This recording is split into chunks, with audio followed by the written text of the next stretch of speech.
Hello, welcome to a new episode of the European Vegan Summit Talks. My name is Lena Kuklińska, and I'm a volunteer at Green REV Institute, the very first and only vegan think tank in Poland, the organizer of the European Vegan Summit, and the operator of the Future Food for Climate Coalition, which today connects 1990 civil society organizations. What is the European Vegan Summit? It's the very first event of this kind in Europe. We are certain that it is impossible to create modern societies and competitive economies without changing the contemporary food system. We need and deserve a system that is just, ethical, healthy, and good for the planet. That's why we bring experts from all around the world to discuss how we can fasten the procedure of changing the system to a plant-based one. The first edition of the European Vegan Summit took place in September 2022, and the second edition took place this September, from which all the recordings you can find on our website and on our YouTube channel. But today, I will have the pleasure of interviewing Nicola Harris, who was a guest at the first edition of the European Vegan Summit. Nicola is a director of communications of the Plant-Based Treaty and works on the Animal Safe Movement's communications team. She has over 20 years of experience in pressure campaigning in the UK. Nicola, thank you for accepting my invitation. It's a pleasure to host you again.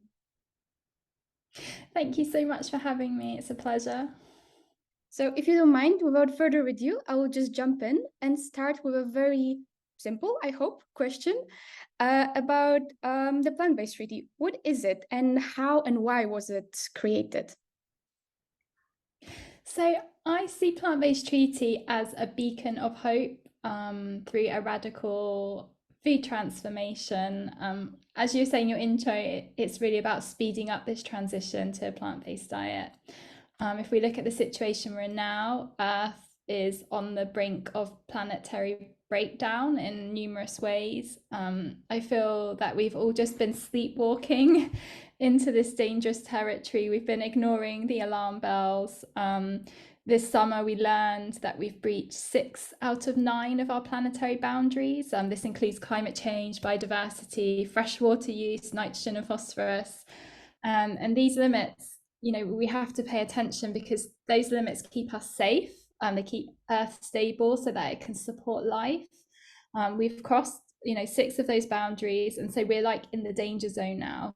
And the food that we eat and the choices we make with our food have really impacted all of those boundaries. And so the choices we make today is going to shape our future and our destiny. Animal agriculture in particular is a leading cause of climate change, land use change, biodiversity loss, water use, nitrogen pollution. It's huge. And so really we can only pull back into those safe operating spaces with a shift to a plant-based diet. That's the reality, that's the severity of what we're facing now. And if we put the significance of the food system into perspective, if we just take one of those boundaries, climate change, even if we were to end all fossil fuel extraction today, the global temperatures would breach the 1.5 degree goal of the Paris Agreement just with our food system. So that's how huge it is. If we don't start shifting our diets, we can say goodbye to 1.5 degrees, even 2 degrees. And this is driven largely by animal agriculture. It is the leading cause of human-caused methane emissions. It accounts for 32%. It is the largest cause. In some countries, like where I live in the UK, it's even bigger. It's about 50%. And the scientists and the UN are saying methane is our best hope to limit temperature rises. So a plant-based transition is really what we need. And so that's when we bring in Plant-Based Treaty. It's a big idea designed to fix our broken food system and repair our relationship with nature. We know that animal agriculture is this huge challenge. We know that plant-based diets are the solution. So we've got, this food system based on animals, and we've got the plant-based food system we need. How are we going to get there? We know that veganism is starting to grow in popularity in some countries. I know it's just come out this week that the UK, it's our I think it's like we've reduced our consumption and it's at the lowest level since the 70s. So, seeing some signs that we're going in a positive direction. We still have a long way to go. But then when you look at consumption globally, the trend for consumption of animal products is rising, and it is really predicted to rise significantly by 2050. So we need this transition. It's time to have an intervention. It has to be done this decade. I feel like we're at a crossroads. So we've got to choose which way we're going. So then, with plant-based treaty, if we rewind to when we sort of came up with the idea, that was April 2021. Anita Kryant, Janelle Butler, and myself, we had a meeting with Sephora Berman, the International Programme Director of Stand Earth and the chair of the Fossil Fuel Non-Proliferation Treaty. Anita had a personal connection with her. She protested and got arrested with Sephora in the 1990s at their Clackett Sound blockades in Canada against logging. And so we asked Sephora for her advice. As a climate leader, we said to her, like, how can we get animal agriculture on the climate agenda? And she gave some really good advice. And, she said, if we want to make an impact and create the pressure for change, we've got to be really clear on what our demands are, what we're asking for, but we also have to show the pathway of like how we would get there. We can't just come up with this idea. We have to say, this is how we do it. And I feel she was absolutely right. And so I feel if we want this plant-based food system, we need to show policymakers why, we need to show them how to do it, we need to present the solutions, present a pathway, and as well we need to advocate for an environment where plant-based food system can thrive and where animal-based foods are consigned to the history books. Sephora told us all about the Fossil Fuel Treaty, and we were so inspired. We left the call, our heads were spinning, and we were just like, we have to start a plant-based treaty. We felt that the model would just transfer over, and so and then we just went from there. I see. I mean, I didn't know the story before myself, even though I know the plant-based treaty. Well, I've read it. I've been on your website, which is also very clear and very convincing.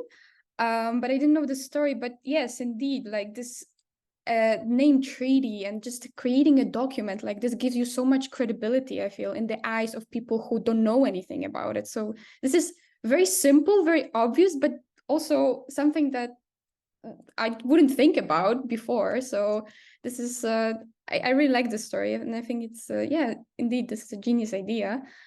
But you mentioned the fossil fuel treaty and fossil fuels in general. I wondered how does the plant-based treaty tie with other global treaties? Well, the fossil fuel treaty, maybe the Paris Agreement as well. Yeah, so as I said, we had this call with Sephora, and that after that call, we studied the Fossil Fuel Treaty inside and out. They've developed this incredible campaign where they're trying to create bottom-up pressure for their treaty as a companion to the Paris Agreement. And we know fossil fuels and animal agriculture are both main drivers of the climate crisis. And so for us, it makes sense that you would have a sister treaty tackling the two major causes. So we basically looked at the Fossil Fuel Treaty model. And they had 3 key demands. And so we mirrored those with the plant-based treaty. So plant-based treaty has 3 key demands, which is relinquish, redirect, and restore. So basically, we want to freeze further expansion of animal agriculture. We want to redirect policies and resources towards plant-based foods, and then we want to rewild and restore nature. So we've sort of mirrored it with what Fossil Fuel Treaty are doing. We know that a plant-based food system would allow us to rewild 3/4 of farmland, so we feel there's a huge potential there for nature restoration. And plant-based treaty doesn't only help the climate crisis, it's also going to help land use change, biodiversity loss, water use. It has just multiple benefits. Following we followed their model, and then we also decided, along with having the 3 key demands, to develop around 40 detailed proposals within each of those demands.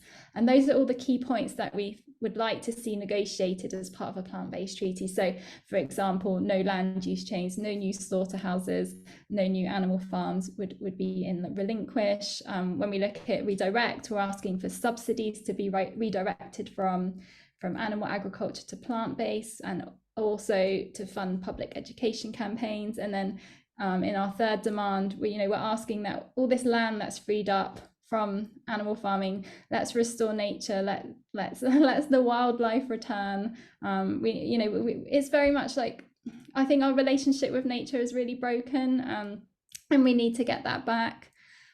So when we launched, we also followed the fossil fuel treaty kind of model. So we collected endorsements from individuals, groups, businesses, and cities.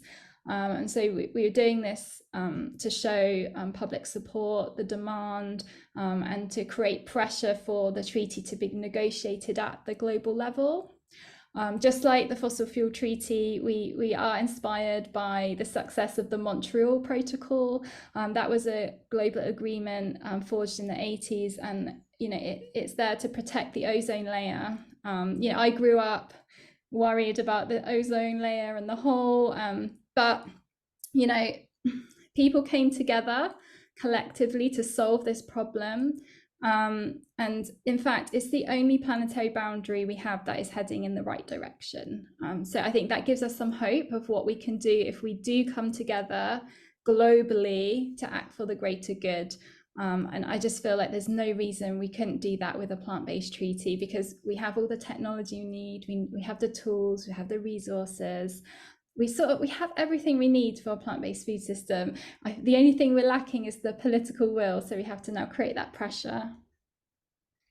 You mentioned the endorsements, and that's something very interesting. I also noticed, and since I discovered the plant-based treaty, I think 2 years ago, I've been checking who has endorsed it, because I think this is a very interesting way to verify somebody's organizational or just personal, of politicians, for instance, claims, because I mean, it's a sign that they actually did their research, they understand, and they support the very viable demands that the treaty puts forward. But I'm wondering, how does it work? What does it mean in practice when a city endorses the plant-based treaty? Because that's a bit more complex, because we are talking about a municipality, a big, structure, place filled with people and different politicians. So what does it mean in practice? Yeah, good question. Lots of people are intrigued by this, and it does attract a lot of interest. So when we first launched Plant-Based Treaty, and our focus was collecting these endorsements, which included cities. When we, at the beginning, really, it was just like, if a city endorsed, it was almost like a hand-raising exercise, a bit like signing a petition declaring support. I guess similar to declaring a climate emergency. It was stating their position. It was them saying, yes, we agree there should be a global plant-based treaty. As the campaign's gone on, this has developed and evolved, because we know that just saying we support something isn't going to be enough to transform the food system, because we're talking about a big change, a big overhaul. We're not talking a few tweaks. And so if we go back to the early days when we were talking to Sephora Berman about how do we show the pathway to the goal, we know that we've got to do a bit more than just signaling support. We have to show what we can do, and so we can do that through institutional changes. They can lead the way, they can show how this transition can be done. So we knew that with these city endorsements, we wanted a bit more than hand raising, and that we wanted cities to start implementing aspects of the treaty. It adds the bottom-up pressure, but it also shows the way. So basically, when a city endorses, they are agreeing to this global agreement, but we're finding that cities want to implement changes. So we're trying to pressure the cities now, when they endorse, to implement menu changes to rewild communities in line with the treaty. And we do understand that this has to be done within their jurisdiction, because different towns and cities and states, they all have different powers. But there's always something you can do the treaty's got a huge range of proposals, and everyone can do a tiny bit or a big bit, and we can just start this train moving towards the goal. So 22 cities have endorsed the plant-based treaty now. The most recent one was this week. Lambeth, it's the first London Borough Council to endorse the treaty. And basically each endorsement will look different city by city, because it depends on their powers, what they can do, and also it depends on the political will in that council, and how they are elected officials that have to vote on this. So as I said, in the first instance, they're saying we support plant-based treaty, we want the global treaty, and that's sort of a standard endorsement. But we've been really pleasantly surprised, because some of the recent endorsements, the cities want to do more, so they're enacting meaningful changes as well as the standard endorsement. If we look at Edinburgh, the Scottish capital, they endorsed in January this year, 2023. So when they endorsed and declared their support, they also wrote to the Scottish government and asked them to endorse the plant-based treaty, because obviously we need countries to endorse. So they've sent that invitation to them.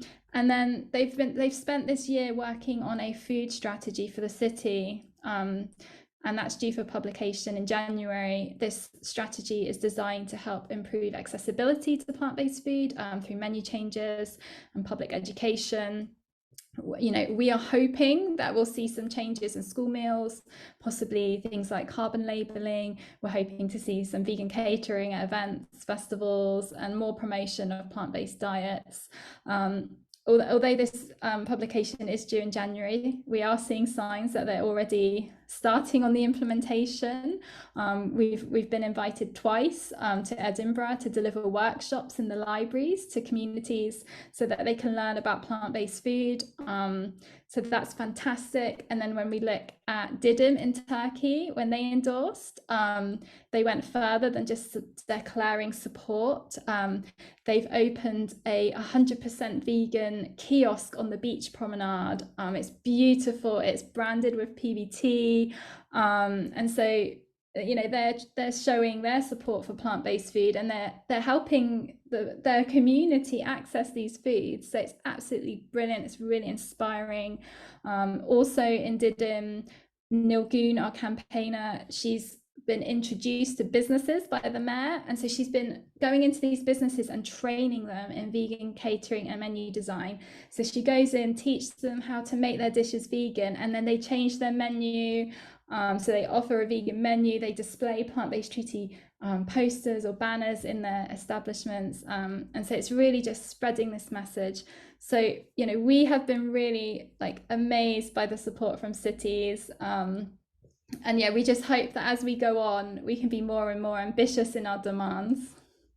This is incredible. I mean, because I had a follow-up question in mind about whether it's only UK or English-speaking cities endorsing, but you mentioned Turkey. I'll just say, in Didim, they had a vegan fair in the summer. I think it was May, June time. So it's following the endorsement, and our team partnered on this vegan fair. And it was a weekend festival, and it was attended by 200,000 people. So there is a real appetite for plant-based food in Turkey. Wow. Well, that's incredible. So I have my next question is about building a global campaign. How do you go about building this global campaign? What communication strategies do you utilize, and what allies do you have in this? Yeah, so we are a global movement, and we have got teams all over the world. It helped that this was launched by Animal Safe Movement, so we already had chapters around the world who we could kind of incorporate plant-based treaty into their existing vigils and campaigns. So we already had a good kind of base. But in terms of continuing to grow and build the global campaign, we are utilizing social media in a big way to help spread the message, but also in-person events, on-the-ground actions, and just being in the heart of your community. So for example, when different teams are doing events, they are collecting the individual endorsements, they're getting people to sign up. This could be like at vigils, at food giveaways, vegan fairs, and when they collect those endorsements, and those people opt to subscribe to our newsletter, we're building a supporter base, and then we can leverage that support to inspire people to take action. So at the moment we've got about 90,000 subscribers on our newsletter. So when we need help with signing a petition, we have this network to share it with. And one thing we're trying to do at the moment is we're trying to encourage supporters to become lobbyists, so that we can spread the city's campaign much further. As I said, we've got 22 cities, but we need hundreds. So that's how we're doing it. We recently did a training about lobbying, and so we invited our supporters to join in. So we do that through our newsletter. We also promote it on social media through word of mouth. We're just trying to spread it any way we can, really. We do also collaborate with other groups. So there are many groups that have endorsed the plant-based treaty where our goals are in alignment, such as Green REV. We connected with Green REV right at the start of plant-based treaty, and we've just been so amazed by the support and how well we've worked together. We've also collaborated with In Defense of Animals on our Stop Animal Gifting campaign. And we've also collaborated with VegFest in the UK. They've helped share our information in their newsletters. And then as well as that, we try to promote what we're doing and our achievements. So we try to get high profile media coverage to spread awareness of the need for plant-based treaty and the plant-based transition. So when cities endorse or when we get major celebrity support, we're always trying to press release that and just try and get that news out so that we can reach millions and just keep growing. And how would you assess the last 2 years?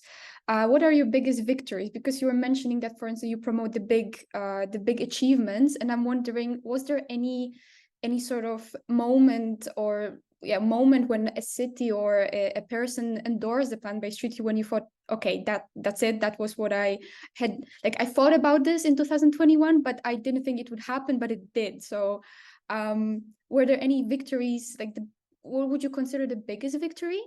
And were there maybe any failures that you think it's useful to mention, so we have an understanding of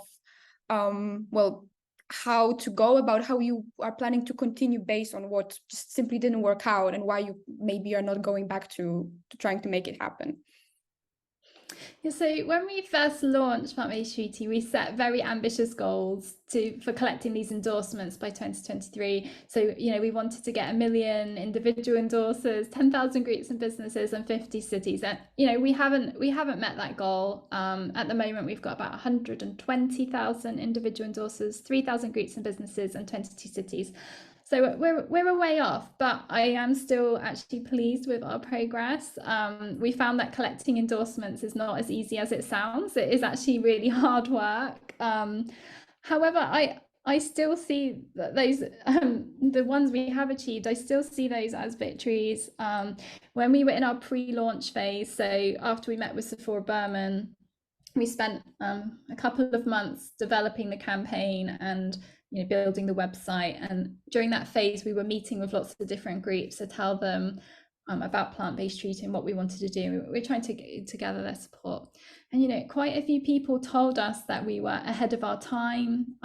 We would never get a city to endorse. People just didn't believe it was possible.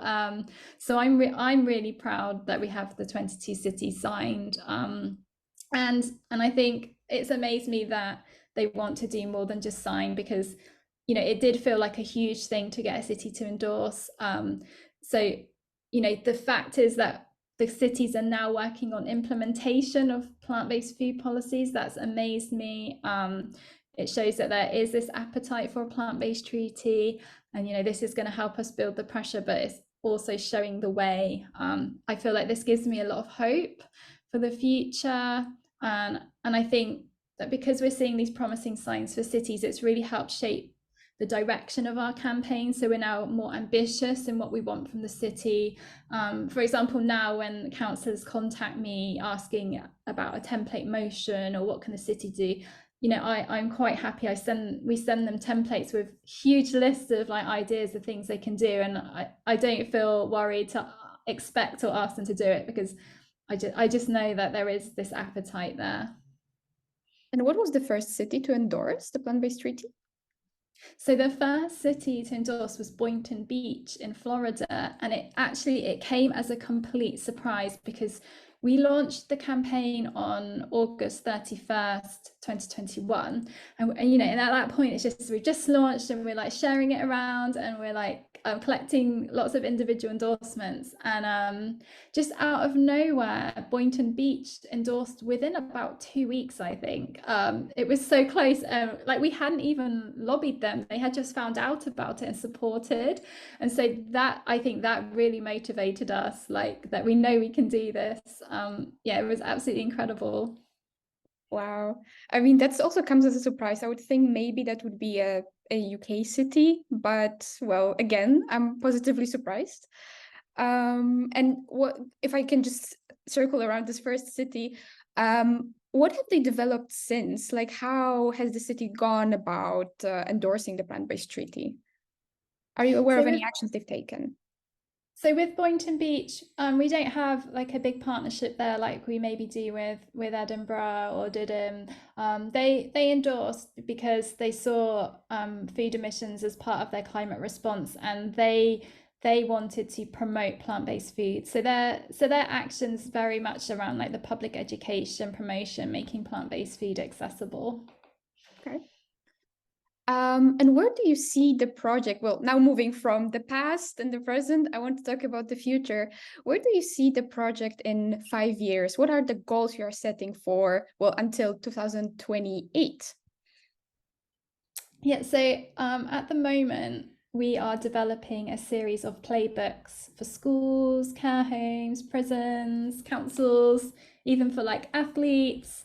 So we're creating these books, and we want to do more and more of them, so that people can use them to create menu changes within those different institutions. The idea is that anyone can take these playbooks and then use them to lobby their school or business, their city.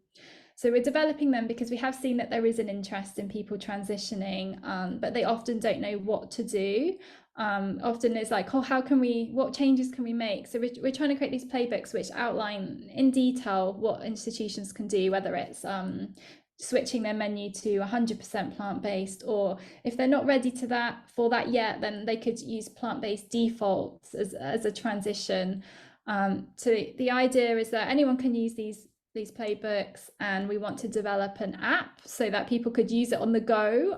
You know, you could be on the train and you could open up a playbook, and then you've got some ideas that you could speak to the manager and, you know, ask for these changes. So we're hoping that these are going to get really widely used. In the playbooks, we are listing best practices from around the world, because when people see that these things are already happening, they're more likely to join. We know that, you know, leading by example is a really powerful tool. So we are, you know, filling these playbooks with the best practices that we found from around the world. And then in terms of 5 years, we are nearly in 2024. So in 5 years, it's almost 2029. That feels a bit frightening. We all hear that, you know, around 2030, that's when we're predicted around that time that we might hit the 1.5 degree warming, which is, you know, irreversible tipping points can be triggered by climate change.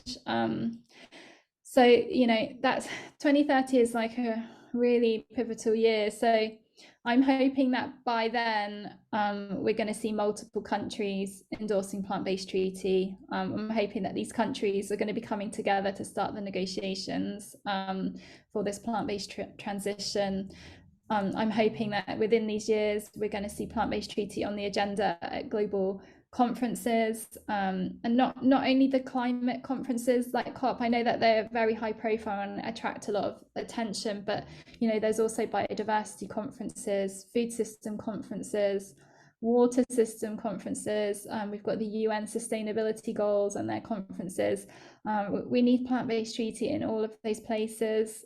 Even when it comes to health conferences and doctors and nurses, we need plant-based nutrition as as a like real key part of that.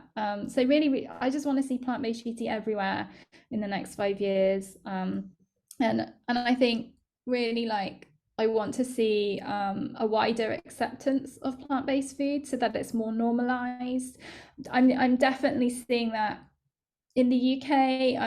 You know, when I went vegan, people didn't even know what vegan meant, whereas now it's a widely used term. So I feel that if we just all keep going, I feel like we can speed things up in a big way. At some point there will be our own tipping point where we just snowball. So yeah, I just really hope we get there, and I hope that this normalization of plant-based food can maybe inspire wider environmental movements to take on plant-based. Often there's a bit of we've got like the plant-based groups and many environmental groups, and we're not necessarily working together as closely as we could. So I hope that within 5 years we can, as a movement, begin to work side by side, arm in arm. There is already progress there, and we have collected endorsements from different environmental groups, but I just hope we see that change like in a big way. I mean, I think so far so good. Like the changes that happen in the movement happen very quickly and suddenly, I feel. We have years of stagnation, and then all of the sudden things start happening. Vegan foods keep popping up everywhere. Cities start to offer more when it comes to supporting the businesses. It is happening. It's just not happening fast enough, as we know. But I think the next 5 years are very crucial, and I still remain hopeful. I think we have to keep going, but I think that there is a lot to do, but at the same time there's a lot to will, and more people understand that we need all hands on deck, and that's slowly happening. So I think these goals that you have set and the plans that you have are ambitious but very much manageable and achievable. So I'll be keeping my fingers crossed for everything that Plant-Based Treaty does, and I'll be following the Plant-Based Treaty.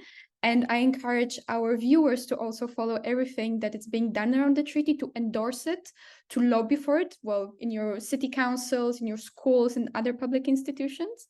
I will link all the social media channels of the Plant-Based Treaty, of Animal Safe, that we didn't talk about today, but maybe in another episode. And of course of the European Vegan Summit at Green REV Institute. But now I would like to thank you, Nicola, for your time, for your expertise. This was very, very informative, very motivational, a very positive talk. I'm very happy that we are going into 2024 with a very optimistic EVS episode. So thank you very much. Thank you so much for having me.